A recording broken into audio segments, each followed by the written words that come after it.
नमस्कार। आज की कहानी का शीर्षक है बीता हुआ कल। बुद्ध भगवान एक गांव में उपदेश दे रहे थे। उन्होंने कहा कि हर किसी को धरती माता की तरह सहनशील तथा क्षमाशील होना चाहिए। क्रोध ऐसी आग है जिसमें क्रोध करने वाला दूसरों को जलाएगा तथा खुद भी जल जाएगा। सभा में सभी शांति से बुद्ध की वाणी सुन रहे थे, लेकिन वहाँ स्वभाव से ही अति क्रोधी एक ऐसा व्यक्ति भी बैठा हुआ था जिसे ये सारी बातें बेतुकी लग रही थी। वह कुछ देर ये सब सुनता रहा, फिर अचानक ही आग बबूला होकर बोलने लगा, तुम पाखंडी हो, बड़ी बड़ी बातें करना यही तुम्हारा काम है। तुम लोगों को भ्रमित कर रहे हो। तुम्हारी ये बातें आज के समय में कोई मायने नहीं रखती। ऐसी कई कटु वचन सुनकर भी बुद्ध शांत रहे। उस व्यक्ति की बातों से ना तो वह दुखी हुए, ना ही कोई प्रतिक्रिया की।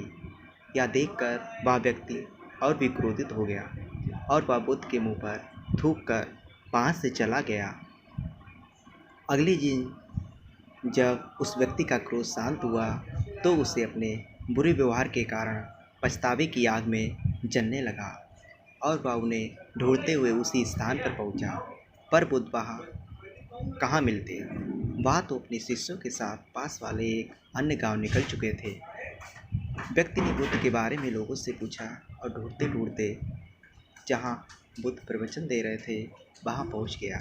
उन्हें देखते ही वह उनके चरणों में गिर पड़ा और बोला, मुझे क्षमा कीजिए प्रभु। बुद्ध ने कहा, कौन हो भाई, तुम्हें क्या हुआ है, क्यों क्षमा मांग रहे हो? उसने कहा, क्या आप भूल गए, मैं वही हूँ जिसने कल आपके साथ बहुत बुरा व्यवहार किया था। मैं शर्मिंदा हूँ, मैं अपने दुष्ट आचरण की क्षमा याचना करने आया हूँ। भगवान बुद्ध ने प्रेम पूर्वक कहा, बीता हुआ कल तो मैं वही छोड़कर आया हूँ और तुम अभी भी वहीं अटके हुए हो। तुम्हें अपनी गलती का आभास हो गया, तुमने पश्चाताप कर लिया, तुम निर्मल हो चुके हो। अब तुम आज में प्रवेश करो। बुरी बातें तथा बुरी दुर्घटनाएं याद करते रहने से वर्तमान और भविष्य दोनों बिगड़ते जाते हैं। बीते हुए कल के कारण आज को मत बिगाड़ो। उस व्यक्ति का सारा बोझ उतर गया। उसने भगवान बुद्ध के चरणों में पड़कर क्रोध का त्याग तथा क्षमाशीलता का संकल्प लिया। बुद्ध ने उसके मस्तिष्क पर आशीष का हाथ रखा। उस दिन से उसमें परिवर्तन आ गया और उसके जीवन में सत्य, प्रेम व करुणा की धारा बहने लगी।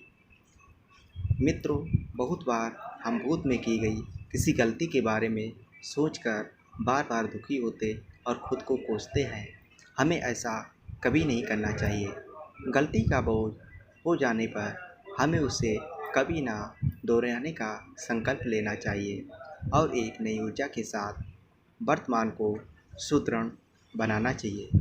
नमस्कार।